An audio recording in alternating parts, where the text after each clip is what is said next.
The restaurant that chose memory over legacy. Legacy is usually built with intention, named, documented, expanded, and protected against forgetting. But one restaurant chose something far less secure. It chose memory, knowing it could never be controlled, only carried. From the beginning, the owner resisted permanence, not because he feared the future, but because he understood how easily meaning dissolves when preservation becomes a goal. He had seen restaurants outlive their purpose, turning rituals into routines and memory into branding. He wanted none of that.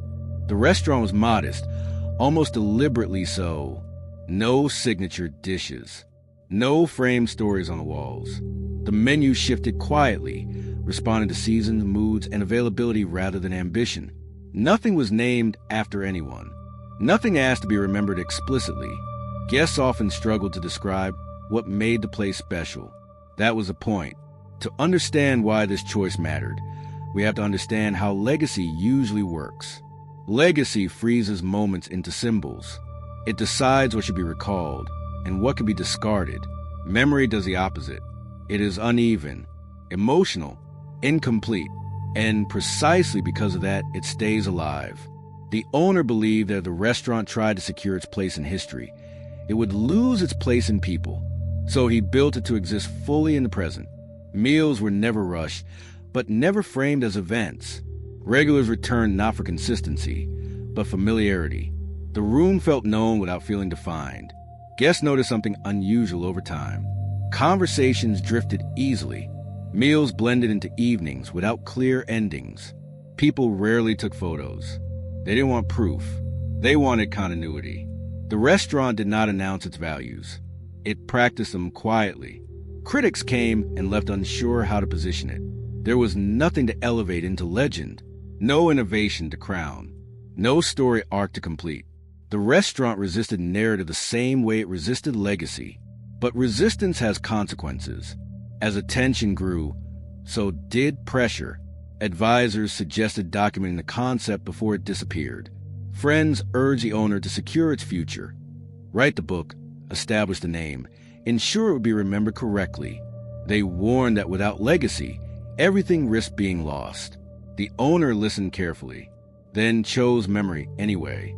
That choice would soon be tested by time, by expectation, and by the uncomfortable truth that memory cannot be curated without being changed. And as the restaurant approached the moment when a decision could no longer be postponed, it would reveal whether choosing memory over legacy was wisdom or the most fragile gamble of all. As years passed, the restaurant's influence deepened without expanding. It never franchised, never standardized. Former staff carried habits elsewhere: how to listen at tables, how to let meals end naturally, how not to rush silence. None of them cited the restaurant by name. They didn't need to. The practices traveled without attribution. This unsettled people who cared about preservation. A cultural foundation reached out, offering to archive the restaurant's approach. Menus could be recorded, oral histories collected, the dining room documented before it changed. The offer was generous and well-intentioned. The owner declined, knowing that documentation would freeze what was meant to move. Friends worried aloud. What if people forgot? What if the place closed suddenly? What if its meaning disappeared with it? The owner answered carefully. Forgetting, he believed, was not the enemy. Misremembering was. And legacy often forces memory into shapes that no longer breathe. Inside the restaurant, nothing dramatic changed. The menu continued shifting quietly. Regulars came and went. Some moved away. Others aged. New faces arrived without knowing what they were entering. The room absorbed them all without ceremony. Memory was not guarded. It was allowed. But time eventually insists. The owner began to feel the weight of repetition. Not boredom, but completion. The restaurant was still alive, still meaningful. But it no longer surprised him.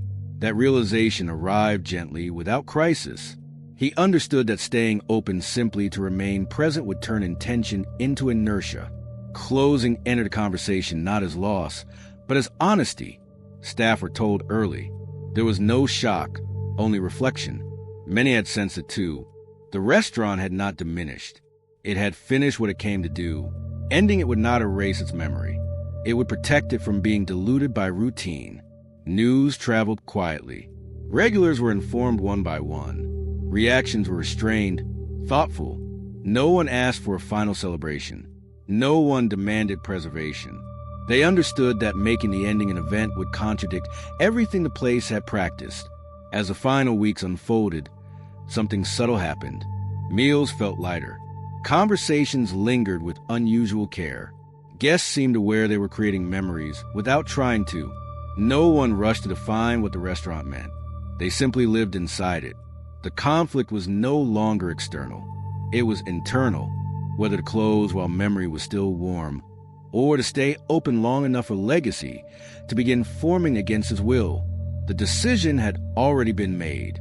What remained was to see whether memory could survive without being sealed, and whether letting go could be an act of care rather than disappearance.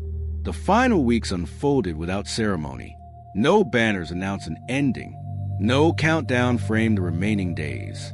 The restaurant continued exactly as it always had, and in that quiet consistency, the weight of what was coming became more tangible. Guests arrived differently now. They stayed longer. They spoke more carefully. They noticed details they had once taken for granted, not because they were told to, but because awareness had sharpened naturally. Knowing something would not last did not make it precious in a dramatic way. It made it present. Meals stopped blending into routine. Each evening felt complete on its own, unconnected to what would follow. The owner watched this with calm certainty.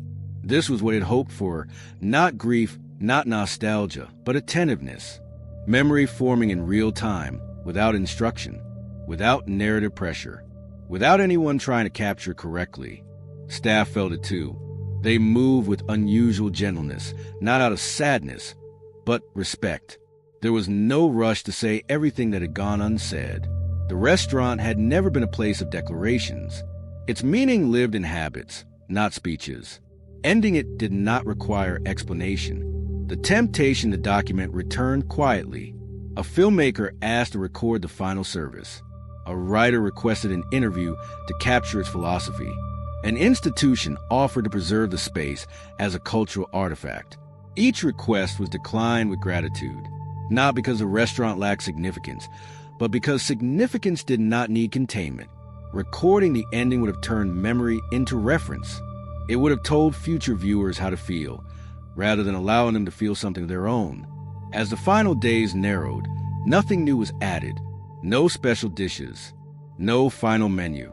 The sameness was intentional. The restaurant would not mark itself as exceptional on the way out. It would leave the way it had lived, without insisting on being remembered correctly. The emotional peak was not closure. The chef had understood something most creators avoid. Preservation can dull intensity. Repetition can turn wonder into familiarity. By refusing return, the meal was asking guests to feel fully now, without outsourcing meaning to the future. As the final courses approached, the weight of that request became undeniable. The room felt charged, fragile, alert. No one knew how to prepare for the ending, because preparation implied repetition. The emotional peak was forming, not through drama, not through revelation, but through the shared recognition that this experience would end without leaving anything behind except memory. And when the last dish arrived, it would force everyone present to confront a question they rarely face. What do you do with something that matters when you know it will never come back? The rest